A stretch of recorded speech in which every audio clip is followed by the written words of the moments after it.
beautiful about all of it and everything that I've experienced in my past is that God has redeemed everything, right? Like all of that was my training ground. Did God want all of this stuff to happen to me? Absolutely not. Was it his will? Absolutely not. But he's not just going to leave us right in that place of shame and condemnation and feeling bad. He's like, hey, I am going to take all of that and I'm going to all of those ashes and I'm going to make something beautiful from them.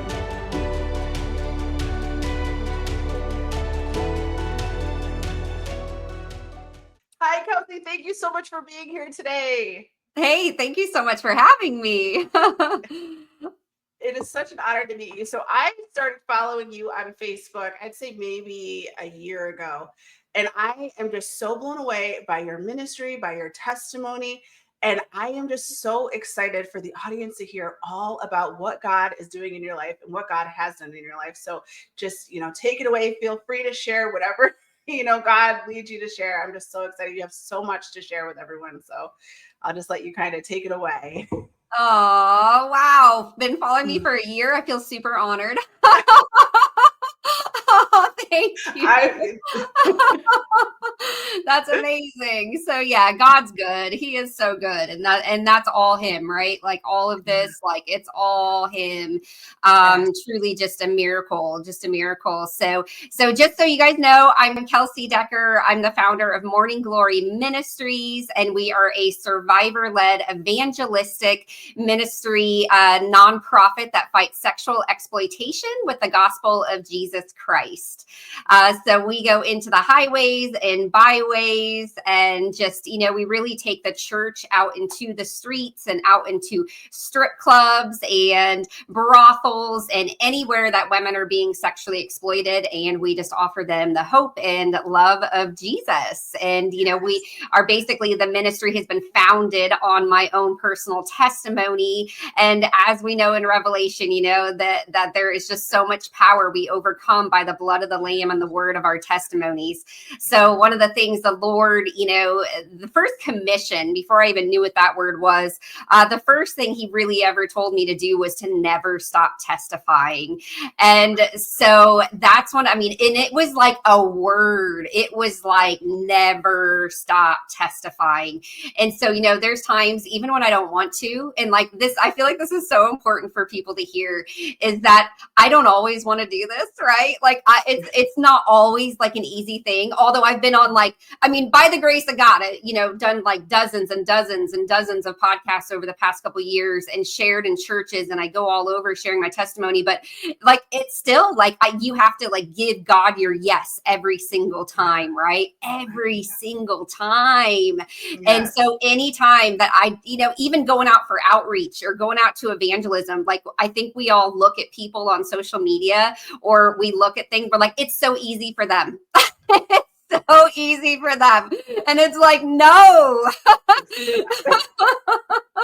There are things we fight, right? Like we are battling principalities and powers of darkness. And so, something I come back to anytime where I'm just like, oh Lord, and then he said, I just remember that word, never stop testifying.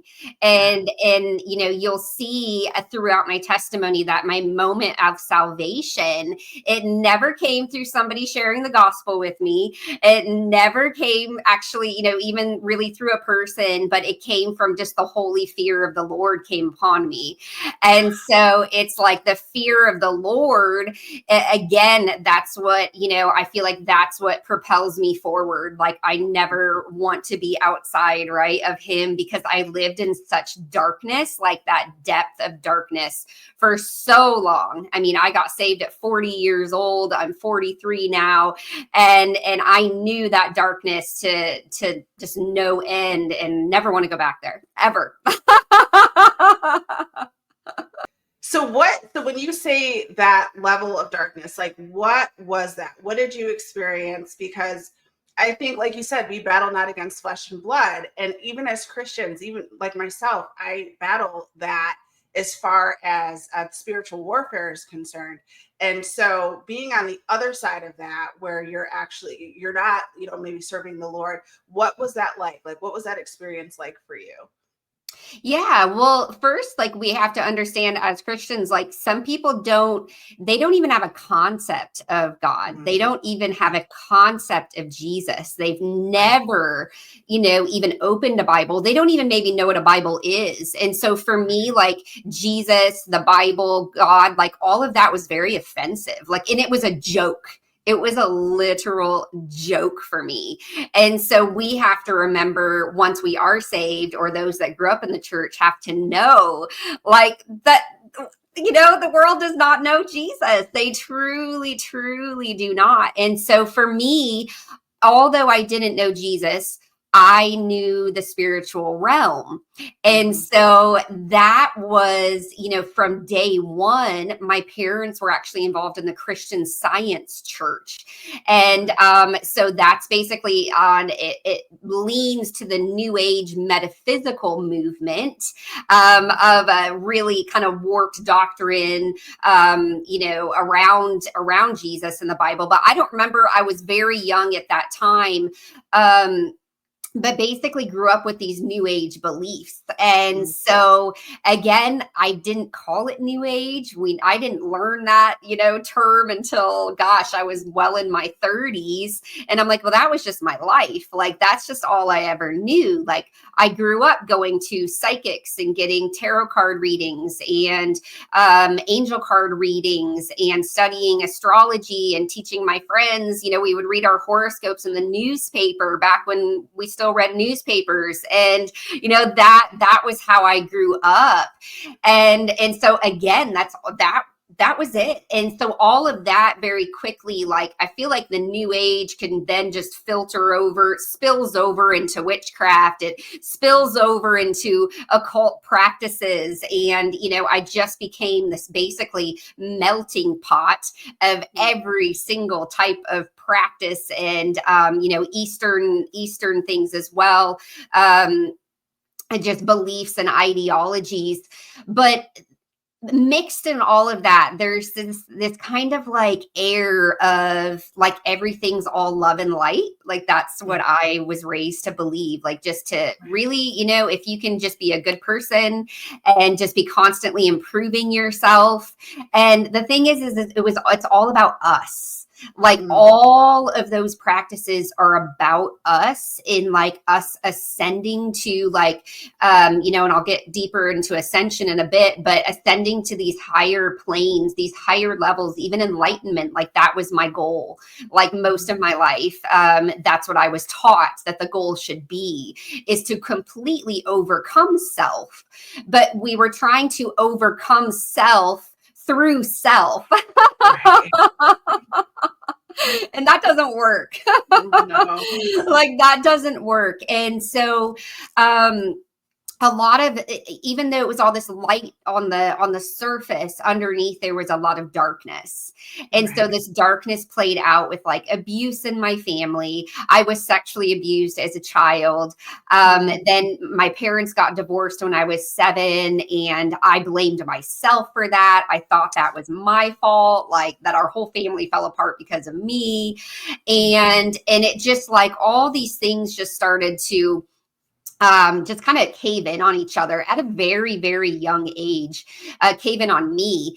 And I was able, though, like I said, to see into the spirit realm. And so I could see into realms and dimensions, and I could see, angels and demons. Although I had no grid for what that was, it's only looking back now that I'm like, oh, okay, now I've pieced it all together. Well, not all of it, but I've pieced a lot of it together to understand, what was going on.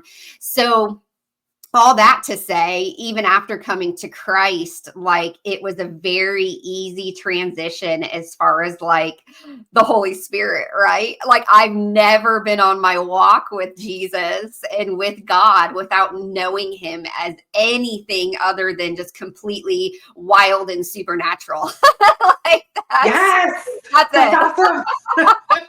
You know, That's amazing. Yeah, I've never had to deal with, that spirit of religion within myself, or, dry, like being, just that dry, lukewarm Christianity. Like I went head first because I'm like, oh, I've always known the spirit realm. And now I know like the real, the good, the like, and so, yeah, it was pretty amazing. The power, where the power actually comes from. Like that's what it was. Right? Like where the power comes from. But at that time, still really young, and was just going through a lot emotionally. And by the time I was like 10, 11 years old, I was put onto antidepressants, and I was having just really, just so much anxiety and depression. And then when I was 14, I ended up getting a job at like a little pizzeria. And at this job, there was this guy who was just always like hitting on me and flirting with me. And I had never, experienced anything like that before. And I was very, very, very shy as a child, like crazy shy. And so this was very out of the box for me. But he really kind of like convinced me, coerced me into like meeting up with him outside of work. And we met up one night, because he was just going to show me some things. And he was 21. He was 21 years old. I was going to ask, how old was he? Yeah. I was 14. He was 21. And so, that showing me some things definitely turned into much more than that. And it was super, super traumatic. And I mean, I was deeply, deeply traumatized after that kind of assault experience. And interestingly enough, he must have known that something was not right about that, because he never went back to work, never, ever saw him again. And, this is before the age of cell phones and stuff. So, but after that, it just kind of like opened these doors even more, right? So at 14, things just kind of took an even deeper dive, and I had these voices in my head that just were always talking to me, just like saying, like, you don't even deserve to live, like you might as well just die, like you shouldn't even be here. And so I went to the medicine cabinet one night, and I took about 800 pills. And so these were prescription, over the counter, all kinds of stuff. And so that alone is a miracle. That's the grace of God that I'm even like alive to tell the story. And I just laid down and thought that I was never going to wake up again. And that's really all I wanted. It was like, I didn't want to be here. Never wanted to be in my body. I never wanted to exist like on, this realm. It was very difficult. But I woke up the next morning, was rushed to the hospital, ended up going into a rehab, a drug rehab of all things, because I had confessed that I had smoked weed a couple times, because I had started then dating this older boy in school. I was a freshman, he was a senior, and I had been sneaking around and smoking weed, having sex. And so because I smoked weed a couple times, then they labeled me as a drug addict, right? Like that's the system for you. Yeah. And so that was like the easy out. So they just sent me to this rehab, and I was in there for a couple of months, and then had to do several more months of like outpatient care. And I met all these older kids, right? Like I was 14 and I met all these older kids, and they taught me everything there was to know about like harder drugs. So it did the opposite, and I came out of there. And then by the time I was 16, was addicted to cocaine, was going to all these different music festivals, and kind of became this kind of hippie, and was just doing, so many psychedelics and going camping all the time, and just really got into this whole drugs and rock and roll scene, and was doing that. And again, my mom was like, well, she wanted to help me. She was really trying to help me. Like she only did what she knew to do as a single mother who was pretty poor. And so she was into new age stuff. And so that's what she did. And so she's like taking me again to these psychics, doing these things to just to help. But obviously none of it really was. And then at 17, I ended up getting pregnant. It was my senior year in high school. And again, it was an older guy. I think he was 20 or 21. And he wanted to get married and, have the baby and all that. But I just was not at that place. Like the thought of being in small town Indiana for like Midwest America for the rest of my life, like that sounded like, the worst idea in the world. I was like, no way. And I also, I had been brought up with these beliefs in reincarnation. And so although it was a really tough decision and it was horrendous, I made the choice to have an abortion, truly believing that baby was going to like come back later in life when I was ready. I then again just kept it was just a really, really hard time. But one day then after I graduated high school, again, by the grace of God, my mother called me up and was like, I went and took this weekend workshop, and it's this meditation workshop, and it had like changed her life. She felt like it had changed her life. And she's like, you've got to go. I'll pay for it. Just go and do this.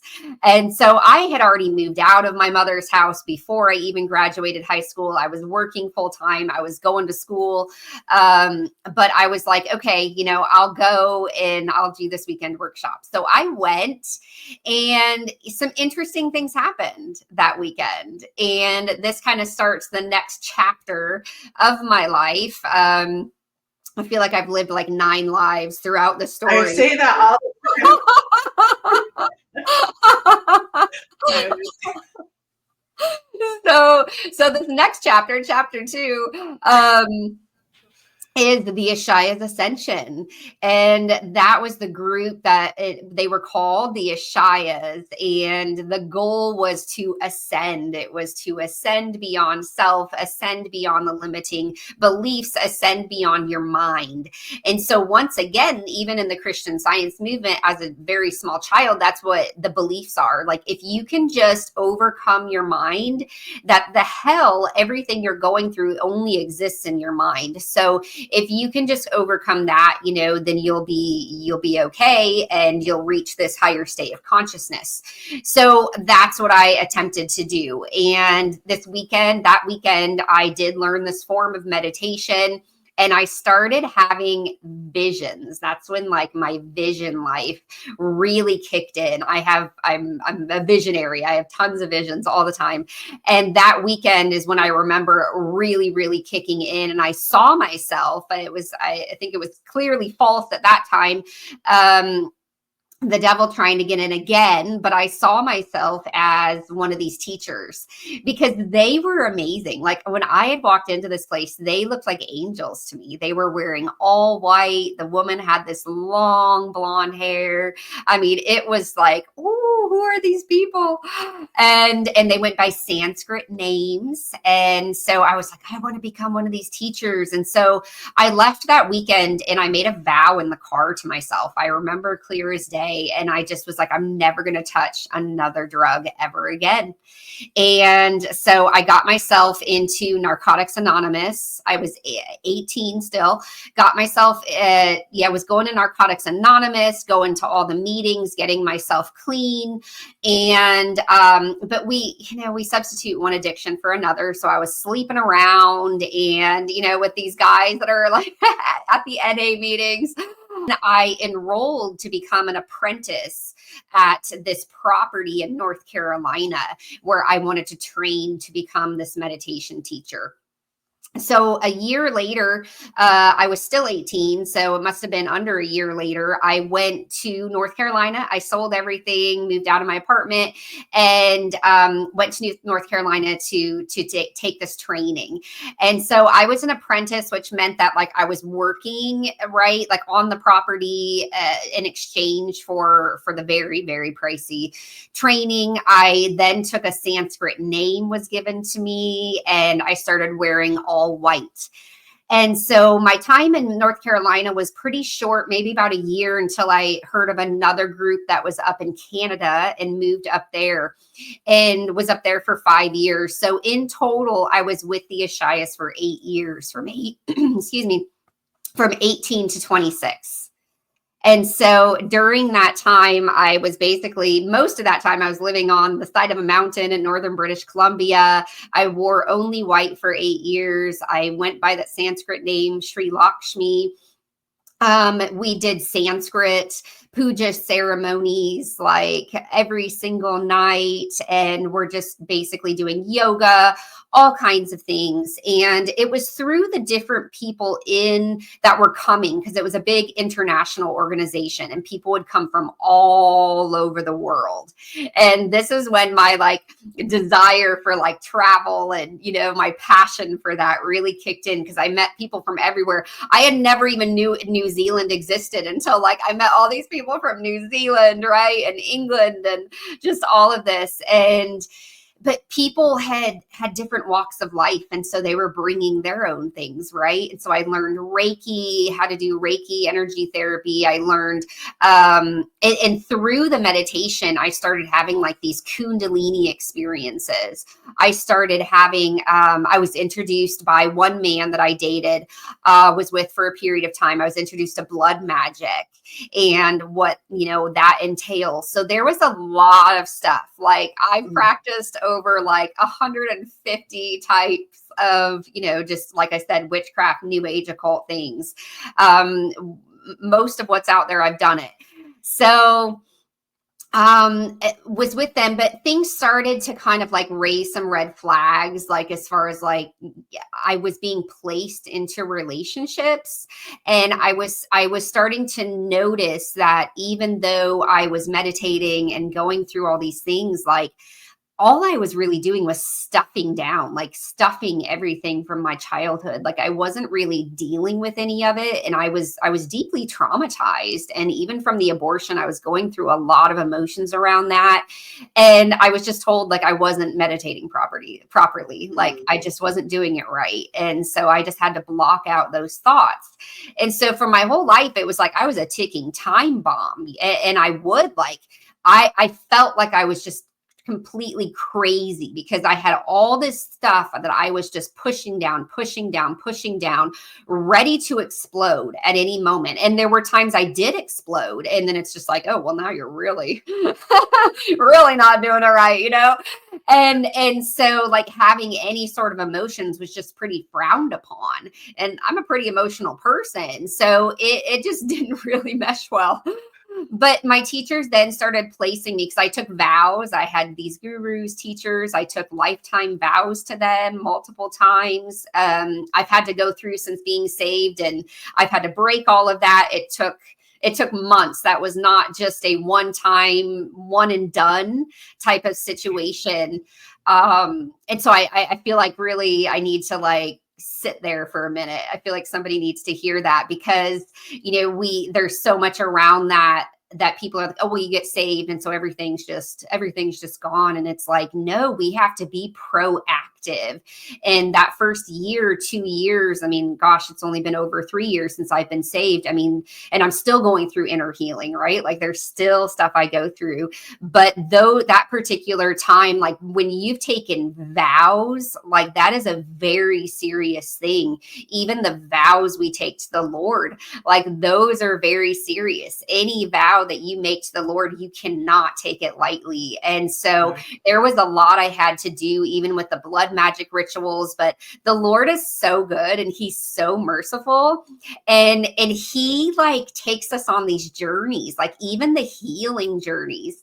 There's so much, like you can go through inner healing and deliverance with other people, but honestly, there's so much that he will take us through individually and privately that nobody ever knows about, right? It's the stuff that's done in secret. And so he's taken me on those journeys of like, even with communion's always been a big part of my walk, because of the blood, because the power in the blood, and that power is greater than any blood magic that I ever did. So Amen. yeah. And so but we have to go through those things. And so you'll hear at the end, everybody's like, oh my gosh, she had this like radical deliverance. And, you know, my walk's been so quick, like that's all God. But there has been a lot I've had to walk through within that, like absolutely. Somebody clearly needs to hear that today, because I don't usually harp on that so much.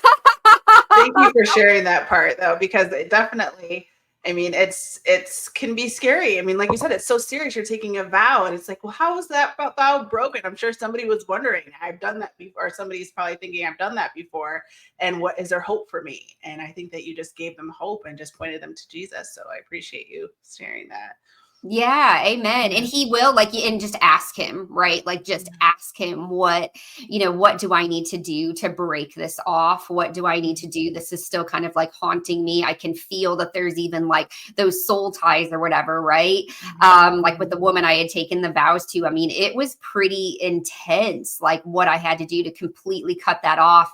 My daughter ended up getting saved and baptized. And the night that she got baptized, I had a dream of my old teacher, and she came into the dream and was literally trying to steal my daughter.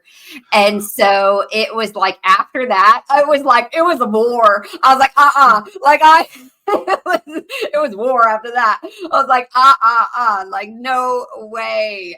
And that's when I knew, like, I can't be willy-nilly about this stuff. Like, this is real. Like, what the stuff I did before was real, and the stuff that is happening now and is real. And like you said, the warfare, the principalities, the stuff that we are battling.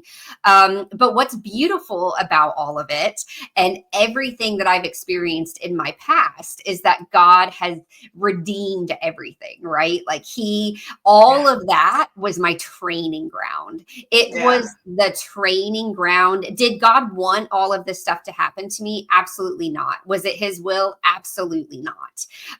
But he's not just going to leave us right in that place of shame and condemnation and feeling bad. He's like, hey, I am going to take all of that, and I'm going to all of those ashes, and I'm going to make something beautiful from them, like the phoenix rising from the ashes. Like he's like, I am going to just not let you sit in that space. So I within going back a little bit, sorry for that little detour.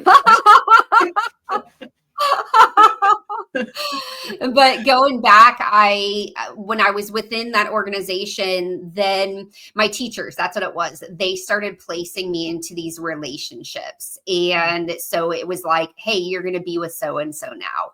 And the time that it happened where they just came up to me one day and was like, hey, this person's here. He just arrived from Mexico. You guys, like, we've booked you a hotel tonight, and you guys are going to go into town, and you've got this hotel suite for the night, and then you can come back tomorrow.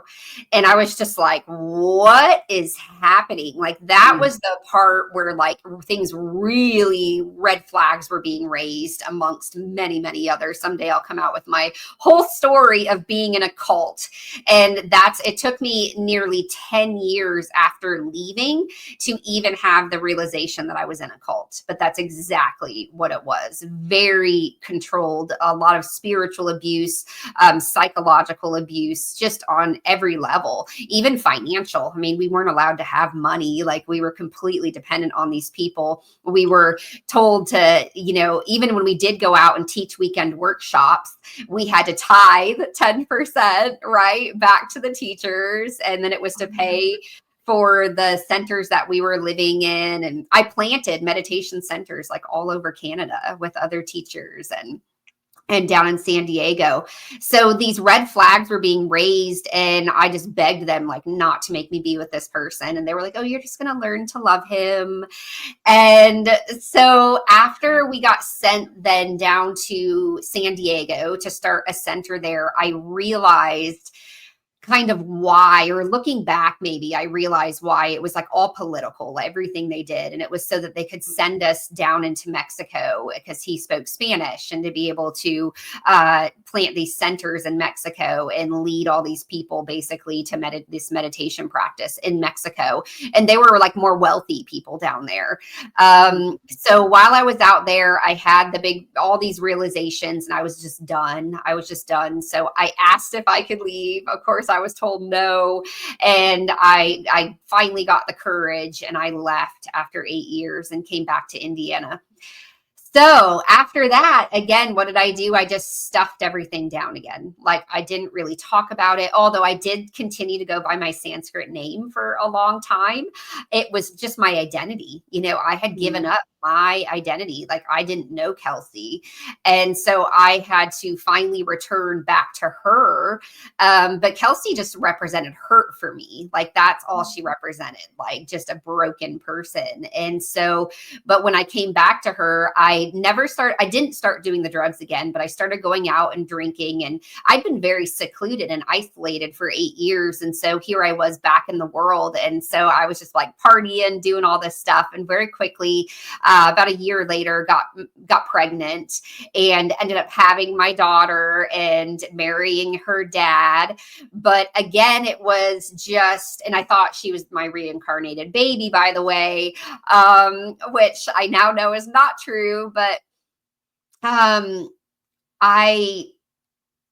just got myself into like another abusive type of relationship, so he was an alcoholic and we were just going through more abuse. And so we were together for about 6 years. And then after we got divorced, we moved to El Salvador actually at one point because he didn't have papers at that time. So we moved down there to get his papers. That's where my ex-husband is from. And then I got his papers for his 2 children that lived down there as well, got them visas. So once they came up, then I just had enough though. Like I just couldn't do it anymore. So I left with my daughter. She was 5 years old. She's 16 now. I can't believe it. She's 16 and loves the Lord, truly, truly loves the Lord. Praise God. Yes. She believed in God before I did. Like she totally. Oh, really? Yeah. Not, it was more like because her dad was raised like in Catholicism. So it was more like she had been to Catholic churches. So, but she did have some sort of just relationship with God, believed in him. Yeah. Way before I did. So after the divorce, though, things just continued to get worse. And I promise there's a salvation story at the end of this, but I met somebody. I was going to this gym and I was involved in this CrossFit gym. And I was really like in this mode of like empowerment. Like I joined some like MLMs, multi-level marketing. And I was like going to the big conferences, where it's like all hype and cheerleading and all this stuff. But it was like totally what I needed at the time because I was just so broken and lost. And I needed to gain confidence. I did not have any confidence in myself. And so this gym and being in community again, like I was always in some sort of community that really helped to gain that confidence that I needed. And that's actually what helped me be able to leave my marriage. And then, but within that group, there's always the one, the one who has to just ruin everything. It's one in the bunch. And this guy, like I started dating this guy straight away and he introduced me. I mean, I don't even know if I'd call it dating. We were just sleeping together and he introduced me to this world that I just had no idea about.